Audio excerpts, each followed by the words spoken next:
عائشہ مسجد میں بیٹھا تھا، 4 نوجوان آئے، پرانی بات، کہا جی نہ کبھی نماز پڑھی تھی، نہ روزہ رکھا تھا، نہ جمعہ پڑھا تھا، نہ عید پڑھی تھی، 2 روزے رکھے تھے، شراب پی کے افطار کیے تھے،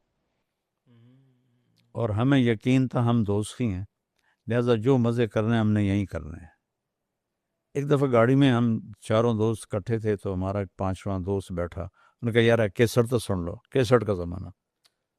تو انہوں نے لگا دی۔ اس میں ہم نے سنا آپ کہہ رہے تھے کہ اتنے گناہ کرو کہ آسمان تک چلے جائیں، توبہ کرو تو اللہ معاف کر دیتا ہے۔ کہنے کہ جی اللہ کی قسم ہمیں پتہ ہی نہیں تھا کہ اللہ اتنا غفور ہو۔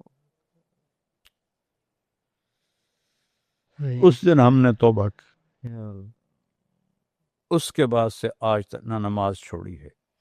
اور یہ عید کے بعد کا واقعہ ہے، نہ ہم نے روزہ چھوڑا ہے، نہ تراویح چھوڑی ہے، نہ زنا کیا ہے، نہ شراب پی ہے، سب چیزوں سے توبہ کر لی۔